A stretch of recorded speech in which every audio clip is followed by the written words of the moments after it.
Ito lang yung encouragement. Ephesians 6:10. Henceforth, be empowered in the Lord and in the strength of His might. Okay. Babalik ko yung binanggit ko sa inyo nung Sunday, Joel chapter 2, 28 to 30. Ang tanong ko sa inyo noon, yung bakit sinabi yung outpouring ng Holy Spirit nakakonekta sa pagbabalik ng Panginoong Hesus. Joel 2:28 to 30. Okay. So may ilang salita na magkakaugnay. Ang principle kasi ganito. Ang isang prinsipyo ng Biblia ay karugtong ng prinsipyo ng Biblia. Magkakarugtong po lahat yun.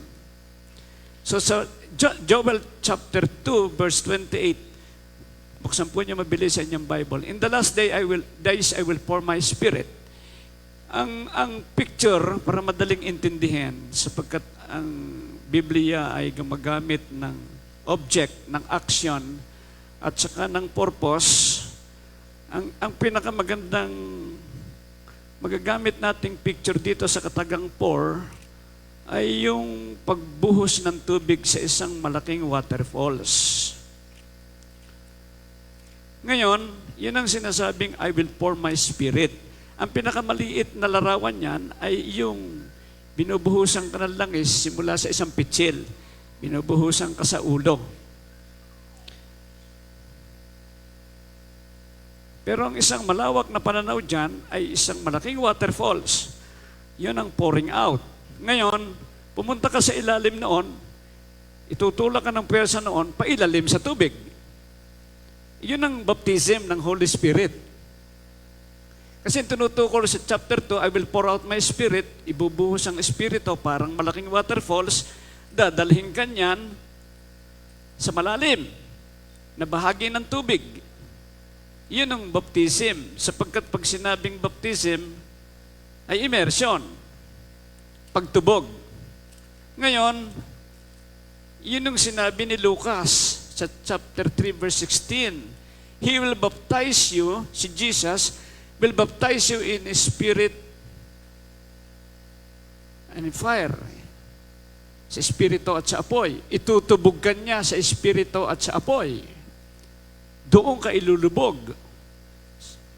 Pagkatapos, ang sabi pa ni Lucas, sa 24:49, you will be clothed with power from on high. Dadamitan ka. Kapag ikaw ay nandun sa ilalim ng tubig, di mababalot ka. Para ka nadamitan. Pero ang mas malalim na sinasabi doon ay papasukin ka.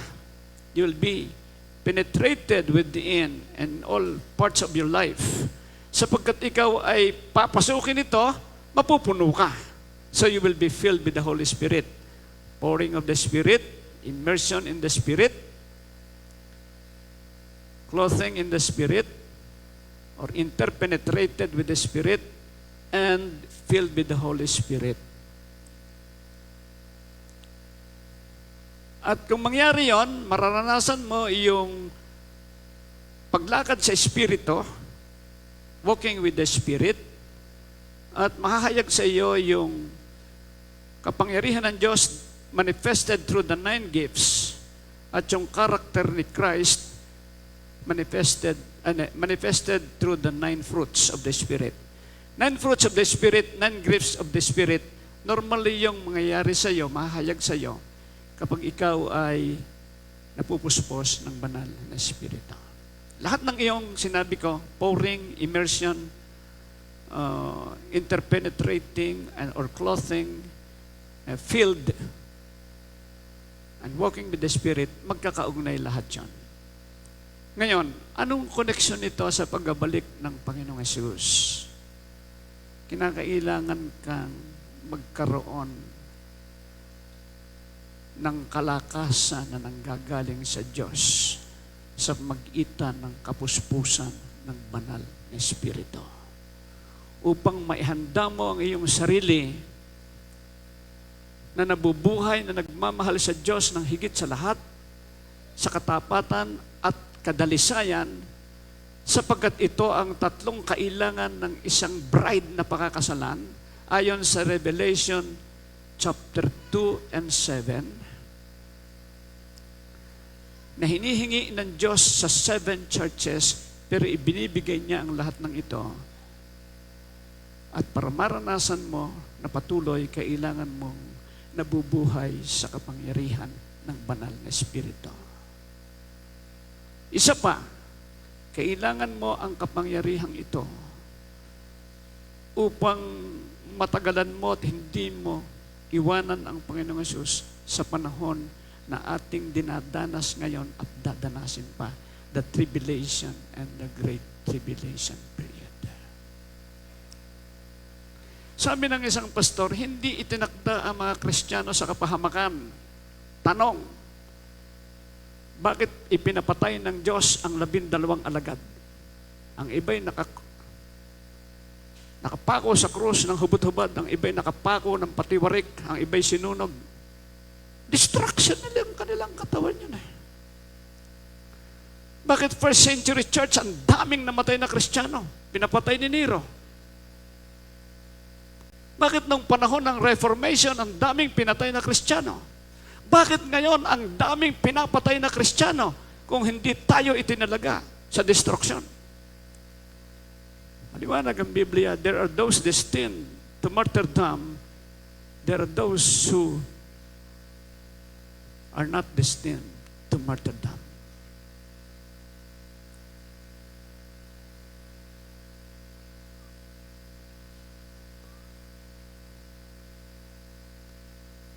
Kinakailangan harapin natin ang mga panahong darating na tayo ay may composure. Ang unang training ground nyo dyan sa bahay, nuulit ko, ang unang magtuturo sa inyo ng kahinahunan, ng composure, ay ang asawa mo at mga anak mo. Doon ang unang training ground. Sa church, kasama rin yon. Marami ring pasaway. Kahit saan ka pumunta, merong mga pasaway. Kinakailangan hindi ka naapektuhan noon.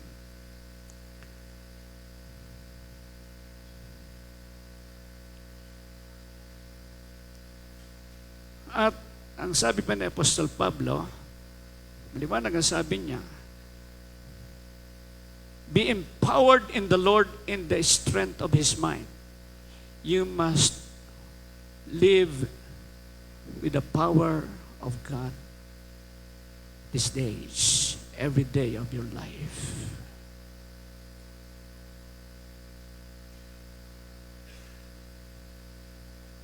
Hindi galing sa ating lakas, sa sarili natin, galing sa kapangyarihan ng Diyos.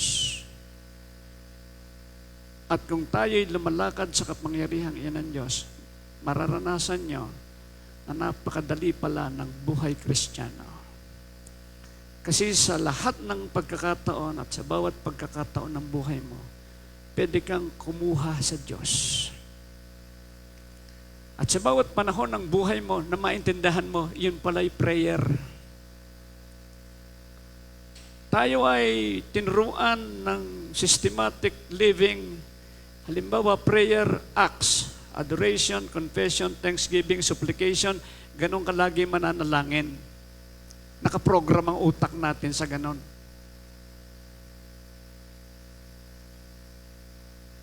Pero hindi ho ganun na sinasabi ng Biblia. Prayer is just speaking with God normally, anytime, anywhere, whether you're awake or asleep. That is walking with God. That is walking with the Spirit. Kaya kung may kailangan ka, humugot ka sa Diyos. Saan ka ba kumukuha ng lakas? Ang tanong nila. Kung kayo'y kukuha ng lakas sa buhay Kristiyano, sa fellowship, tandaan nyo, mabibigaw kayo. Mahihina rin ang kasama ninyo. Ang sinasabi ni Pablo, ang fellowship ay gagamitin to strengthen one another, to build up each other's faith. Instrumento ng Diyos para tayo lalong malulung sa Diyos.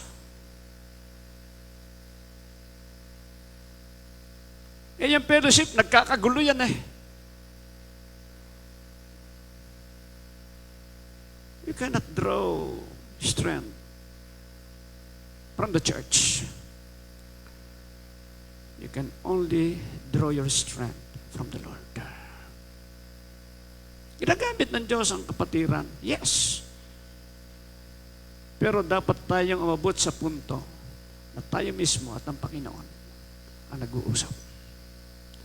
Pag nagme-meditate ka ng salita ng Diyos, dapat mong maintindihan, hindi lang salita ang pinagninilayan mo, Diyos mismo sa harap mo. Kaharap mo, kasama mo, nakatira sa iyo. Sa yung purpose ng meditation magkausap kayo magkaniig kayo. By this time, this must be our lifestyle. Na kahit sa pag-aaral mo ng Biblia, alam mo, nagsasalita ang Diyos sa iyo. Alam niyo itong tinuturo ko sa inyo, marami talagang hindi gustong makinig dito. Maraming kumukontra. Mga leaders ng dito sa Cavite, kinakausap mo, very, very few would like to listen. Pero hindi ako nadi-disturb. Hindi ako nadi-discourage. Alam niyo sinabi ng Panginoon?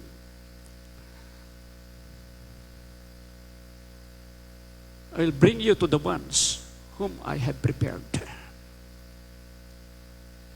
And I will bring to you whom I have prepared. Kaya kahit iisa yan,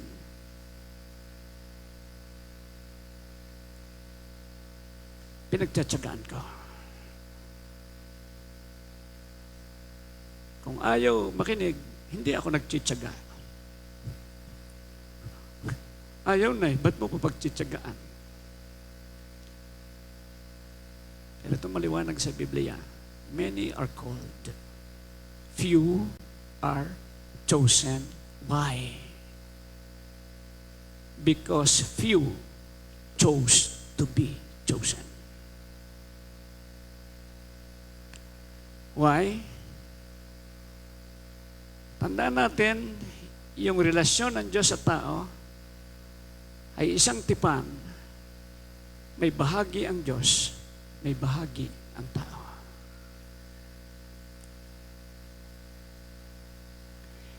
We are not chosen to be in Christ. Ephesians chapter 1 verse 4. We are chosen in Christ to be holy. Maliwanag ang Biblia. You are not chosen to be in Christ. Hindi pinili ni Kristo ang will mo para sumampalataya ka. Ikaw ang nagdesisyon sa Kanya. But believing in Christ, the Word of God says, you are chosen in Christ to be holy and blameless. Iba yung chosen to be in Christ at iba yung chosen in Christ. Doon nalito ang marami. Kaya ako naligtas, pinili ako ni Kristo.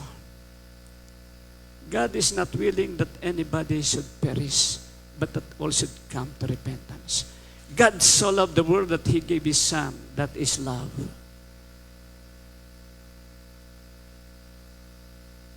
God so loved the world, that is rakam, that is kised, that is ahav. The love of God from the depth of His heart. That He gave His Son, that is redemption. Free love, unconditional love, free redemption, unconditional salvation. That whosoever believes in Him, conditional salvation. Unconditional love, unconditional redemption, conditional salvation. Whosoever.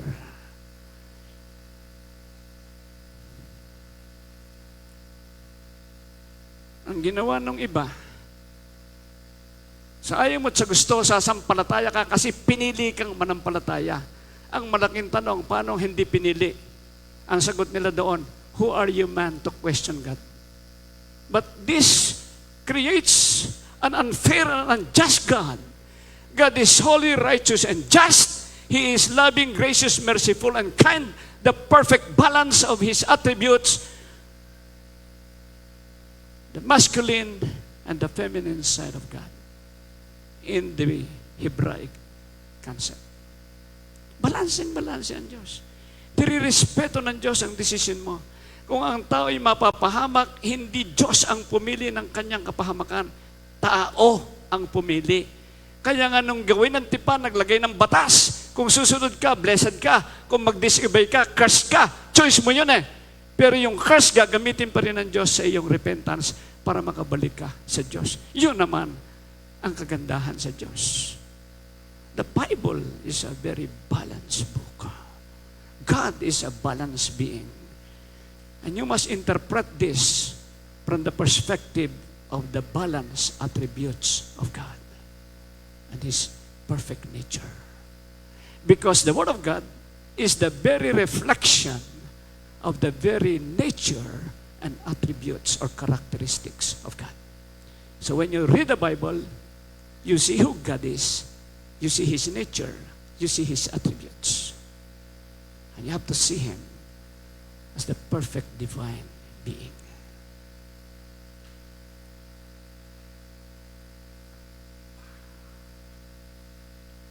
Sinishare ko lang yun sa inyo para pag nag-interpret kayo ng Bible, balanse ang inyong pananaw. Ngayon ko lang ito nakikita sa aking pag-aaral. I just thank the Lord that He has given me these balances. Sa seminaryo, lahat ng theology ibibigay sa iyo. Hanggang maniwala ka na wala ka nang dapat paniwalaan. Yun ang nangyari sa akin sa seminary. Studying all theologies, I came to the conclusion that there is no God. Umalis na ako. Pero pagdating ko sa bahay, kinausap ako ng Diyos. Hindi ko ma-refuse yung tinig ng Diyos eh. From the day I received that empowerment of God, I hear the voice of God clearly.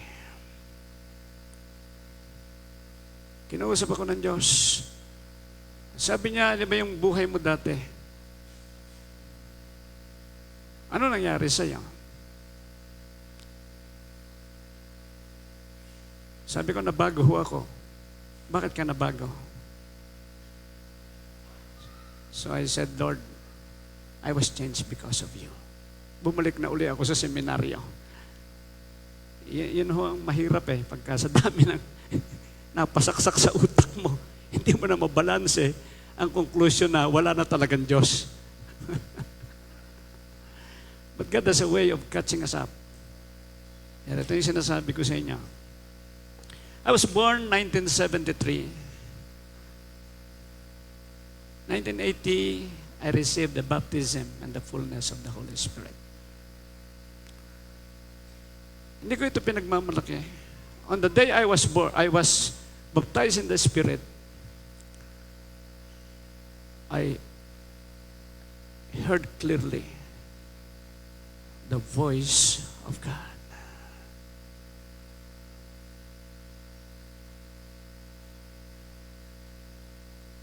But on the day of my conversion, I heard the voice of God. Noong parang araw na matanggap ko si Kristo, ang liwanag na narinig kong tinig na sinabi ng Diyos, anak, tinatawag kitang magpastor. I ran away from that call for 7 years. At ang sabi ng Panginoon, your life will be very miserable if you do not obey me. Wala isa man sa mga mahal mo sa buhay ang maliligtas. God talked to me through the dreams that I could not forget even until now. So I obeyed. At sa loob lang ng isang araw, that was November 16, 1980. 1980. More than half of our family came to the Lord. Through the power of the Holy Spirit. Andun sila nakapaligid sa nanay ko na may sakit. Sinisirang ko nanay ko, ayaw maniwala. Sabi niya, nakarating na ako sa langit. Nakita ko nga Diyos Ama't Diyos Anak eh. Pinaupo nga ako doon sa kaliwa at ako'y pinatungan ng kamay, kaya ako manggagamot eh. So nakilala ko na si Jesus noong ba. Nakarating ako sa ikapitong langit. Sabi ko, Lord, walang mangyayari. I just let somebody, Ate Flor, to share to my mother. Nagdatingan yung mga pamangking ko. Naipon sila doon. Sabi ng Panginoon, speak now. Tell them I am here. And tell them to repent and believe in me. I said those words. Tinawag ko yung pangalan ng bawat isa. Alam niyo, nakita ko, kapag binanggit ko yung pangalan, nagsisisi, umiiyak, yung kanyang itsurang maitim, pumuputi siya. Hindi ko alam, yun pala yung discerning of the Spirit na. Lahat ang tinawag ko, umiiyak. Lahat napupuspos ng Holy Spirit. Nagkagulo na kami. And that whole night through, the Lord brought me in the vision. I saw the church. Sabi ng Panginoon, ito yung church na bubuuin ko.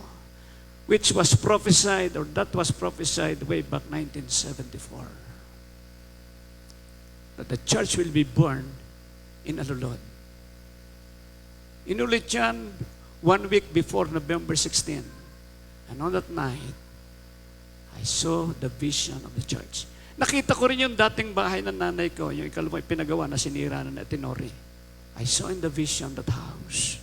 Sabi ng Panginoon, dahil naging tapat ka sa tithing, yung baon mo na 50 pesos weekly, binibigay mo yung 5 pesos sa akin, sabi ng Panginoon, because of that, bibigyan ko kayo ng bagong bahay. God provided that house, pinalta na uli na Tinori. There onwards, God made me experience the operations of the gifts of the Spirit. Ayan, tingin ko sa sarili ko, hindi ako ordinaryong pastor. Kailangan isubasog para turuan lang ng humility.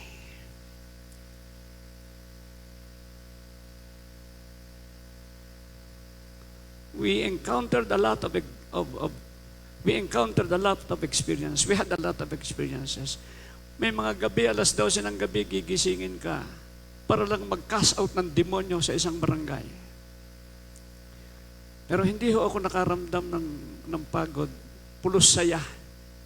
Masayang maglingkod sa Panginoon.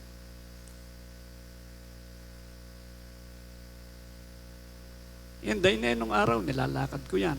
Walang sasakyan noon. Manabalehos, nilalakad ko yan. Walang barangay sa Indang na hindi ko pinasok.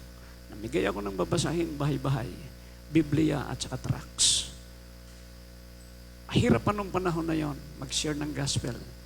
Pero yung mga inihanda ng Diyos, kusa ng inilalapit ng Panginoon. Church, listen to this revelation. In these last days, paggamit kayo sa Panginoon. There is a great harvest of souls in the whole of Indang.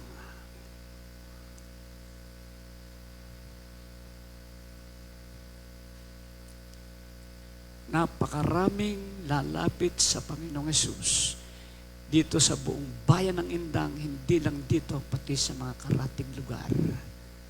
Kayong mga ginamit ng Diyos ng araw, hindi pa kayo tigulang. Ano yan, tigulang? Hindi pa kayo matanda. Mas matanda ako sa inyo. Go back to your call.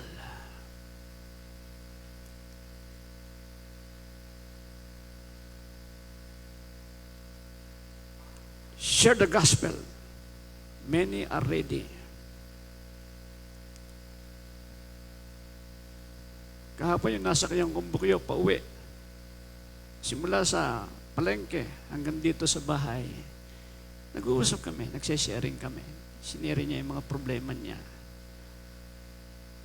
Kahit paano tinulungan ko siya at binigyan ko siya ng babasahin. Sinabi ko sa kanya, manalangin ka sa Diyos, magtiwala ka.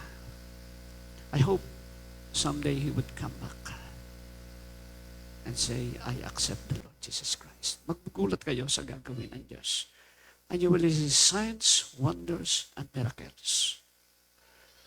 Huwag niyong ikulong ang ang buhay niyo sa bahay lang ninyo. Nasisiran niyo dyan, mga butiki, mga ipis, mga aso. That's not the kind of Christianity the Lord wants. The Lord commissioned us to go and preach the gospel and make disciples. Anong ginagawa niya? May sasakyan na kayo, mayaman na kayo, pinagpala na kayo, ang gandang bahay niyo, ang dami niyong resources. Anong ginagawa niyo? This is the sermon today. Church, wake up. The power of the Lord is ready to use you. Once more, be empowered. Preach the word in season or out of season. Lahat ng ma-encounter nyo, kahit isang verse lang. Noong mga panahon na yun, I do not need to share the four spiritual laws. No, simply lang, I just listen from the Spirit of God and tell exactly what the person needs and tell the words of God. And the person comes to the Lord. Ganun lang kasimple ang evangelism. When you move by the power of the Spirit, you do not need to use any approach. You just listen from God, and the Lord will tell you, see, or He needs this.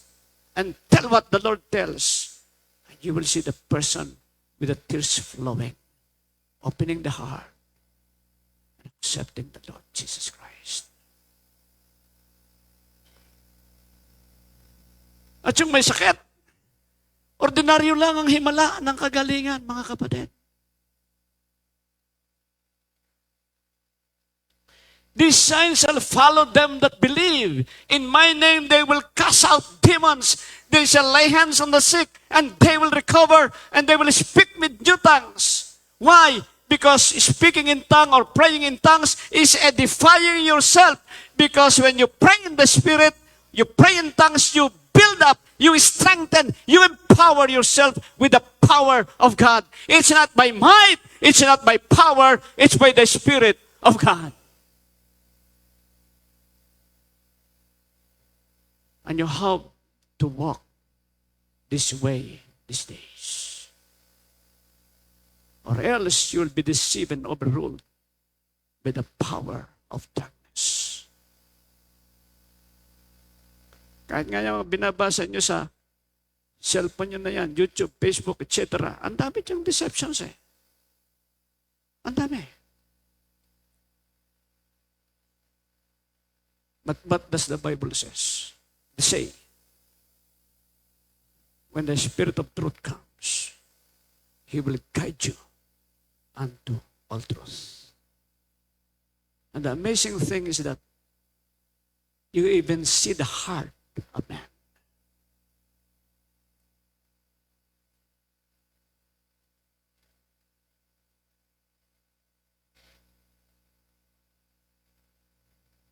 Hindi mo na kailangang magmarites. Kasi ipapakita sa iyo ng Diyos kung ano yung tayo ng tao. Sasabihin exactly sa iyo, ito yung tayo niya, itong kailangan niya. Hindi nyo kailangan si Marites. Ang Holy Spirit ang magmamarites sa inyo. Siya ang magsasabi sa inyo ng katatayuan ng tao, siya magsasabi sa inyo ng dapat niyong sabihin. Sino sa inyo, mga nakakaranas niya yan? Taas ang kamay. Meron sa inyo dito. Marami sa inyo rito. Di ba? And this is the kind of ministration we need today.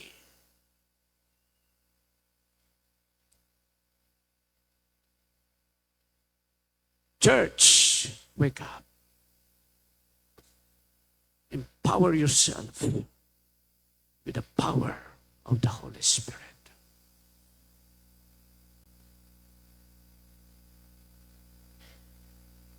Kahit nga prayer nyo, i-guide ng Panginoon. Tingnan nyo. Ako nung araw, hirap na hirap sa pera. Nung ako'y naghahanap ng pera, laging maidap ang pera. Lahat ng negosyo ko, bagsak, pa! Walang umunlad. Sabi ng Panginoon, he who preaches the gospel must live by the gospel. Sabi ko, Lord, okay, give up. I just concentrate on the ministry. Simula nun, hindi ko naintindi yung negosyo. I am at the Lord's business. And I mind His business. Hindi ko sinabi sa inyo masamang magnegosyo. If God called you to become a businessman, so be it. Dahil dito sa church, maraming pinayaman ng Diyos na nagsimula sa wala. But remember, you received those prophecies before. And God is bringing back this ministration of the prophetic ministry in this church.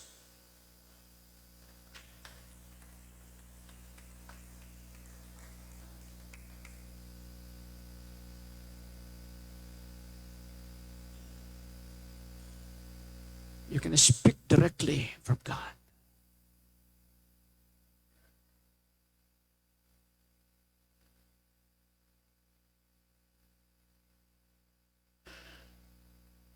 And we have to be that way.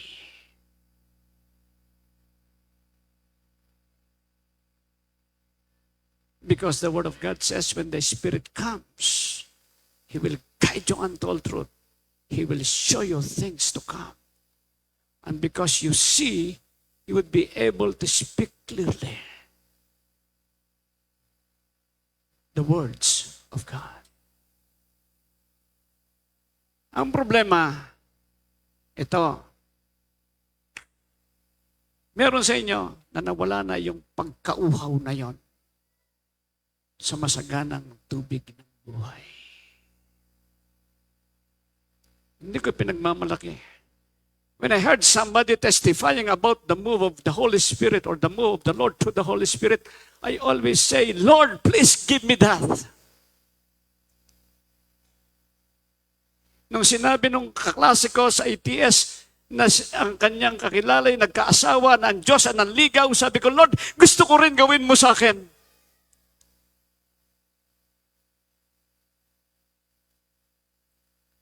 Kaya nung panahon na, sabi ng Panginoon, kausapin mo yan.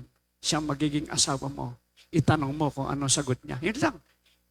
Hindi ako nanligaw ng kuno ano. Dahil ang prayer ko, Lord, ipanligaw mo ako, hindi ako marunong. And the Lord talked to my wife. Alam kong kinakausap na siya ng Diyos. Kaya kayong mga kabataan, naghahanap ng asawa, huwag kayong magpakalulong sa paghahanap.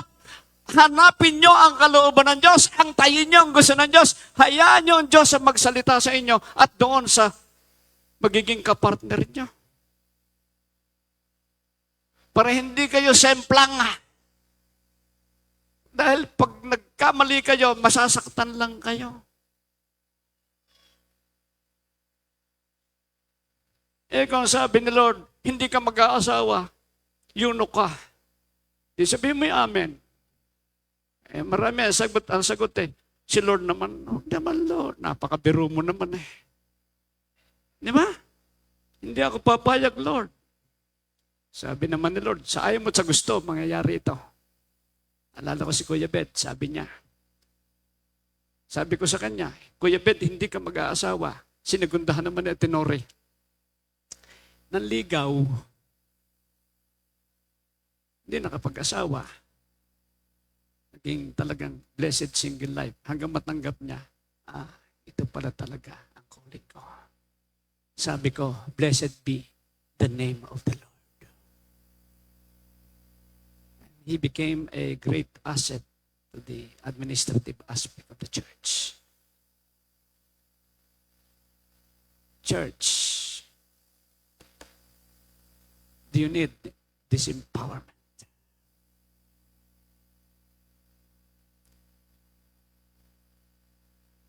Magandang lumakad sa espiritu. Kaklase ko nung ako'y college. Naghahanap buhay siya, working student, collector ng Meralco. Hindi siya makapag-aral. Nakabili ng aklat ng Muslim. Yung Islam. Binasa niya ng binasa. Aba, pagdating ng exam, ang nakuha niyang question, explain Islam. Perfect yung score niya. Sabi ko, iba talaga. Iba talaga pag lumalakad ka sa espiritu. Samantalang score ko, kababa. Ang kanya, perfect pa. Hindi pa yung nag-aaral. Hindi pa nakaka-attend halos ng klase kasi working student nga eh. You see, when you walk in the Spirit, everything is favored by God. You're being favored by God. Kaya magsanay kayong lumakad sa Espiritu. Para kung dumating ang panahon ng Great Tribulation, sabi sa inyo, pumunta ka sa bundok. Hindi pumunta ka sa bundok. Tatanong mo lang kung saan bundok. You'll be guided. He will guide you. Uy, ba't tayo nagpagawa ng building na ito? Walang pera. Ang gawin ng building na ito, wala talaga pera. Pag-aari pa itong lugar na ito ng may-ari. Sabi ng Panginoon, yung lugar, bahay na ito, tsaka lupa, ibebenta yan, kausapin mo. That was after I sought different places for the school. When I talked to the owner, he said, yes, I'm selling this. Sabi ko, how much? Sabi niya, 1,500,000. Sabi ko, ang mahal naman. Bawasan mo, 1,250,000. Sabi ko, call. You make the contract, babayaran ka namin hulugan. Sabi niya, good. Sabi niya, 1 year. Pag hindi mo nabayaran ito ng kompleto, akin uli lahat.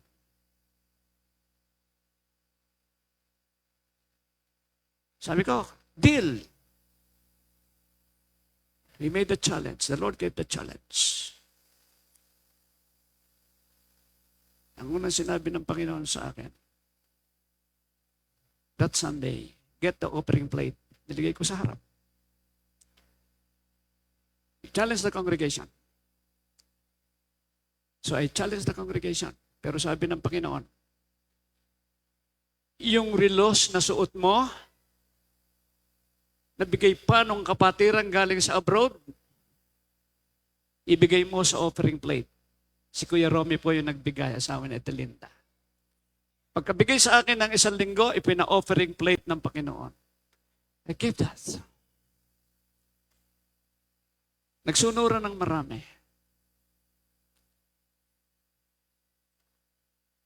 What happened? 6 months. Bayad ang lugar na ito. We walk by faith. It's not by might nor by power. It's by the Spirit of the Lord. Magtatayo ng chapel, ang sabi ng Panginoon, you make a sacrificial giving. Sabi ko, Lord, what will I give? You give your whole salary, 700 pesos. Mga anak ng misis ko, wala akong pera. Okay, Lord, deal. Make her deliver our first child normally. That happened.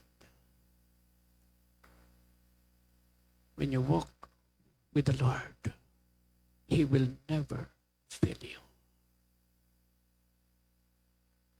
Yung isang kaibigan ko sa Imas, nakapasok sa anointing ng Holy Spirit, masuno rin, kahit huling pera, pag sinabi niya, ibigay mo, binibigay niya. Isang Sabado, sabi ng Panginoon, magsuot ka ng damit pamalengke, kuhanin mo yung bayong. Bumaba ka at maglakad ka. Papunta siya ng palengke, wala siyang pera. Pero sabi ng Panginoon, mamalengke ka. Kayo, kaya niyo yan?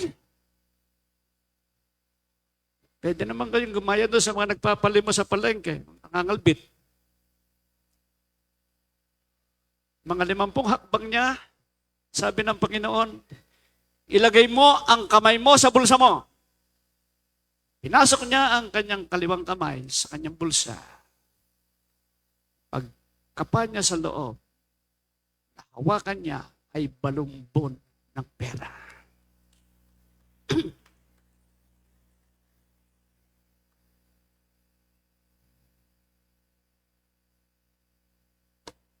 This is how we will live these last days.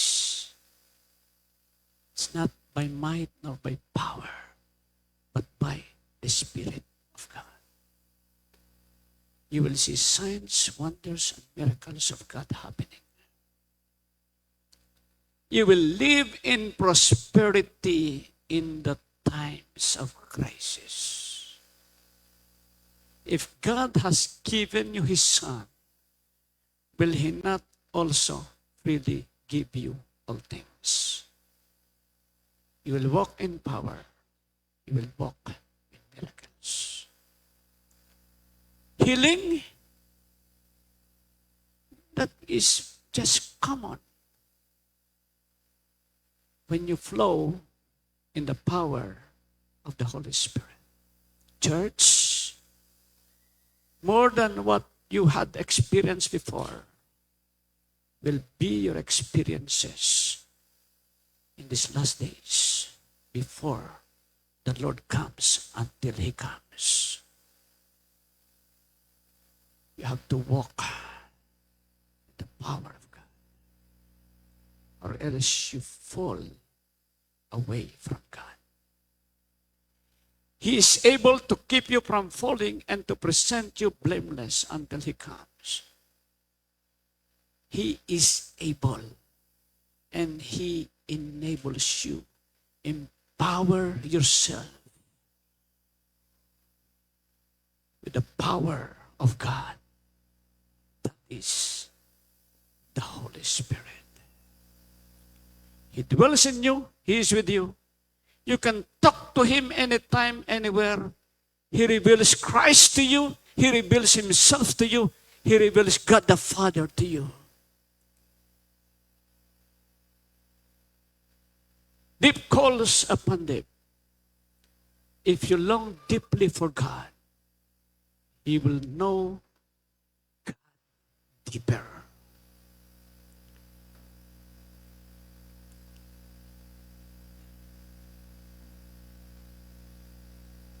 What a mighty God we serve. Church, it's time to receive this power.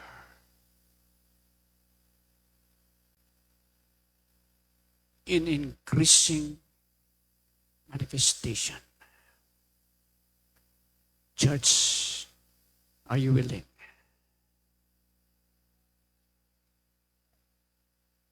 You have to put yourself under the mighty power of God. Mga kapatid, iba yung wisdom ng tao at iba yung wisdom ng Diyos. Jesus, when He walked on earth, was full of the Spirit and the wisdom of God.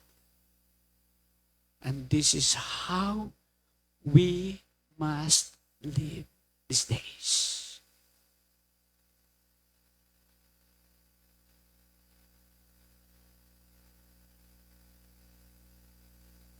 Kung gaano kayo magiging kalalim dito, depende yon sa lalim pagkahangat ng puso ninyo. Ang sabi ng Panginoon, He who is thirsty come.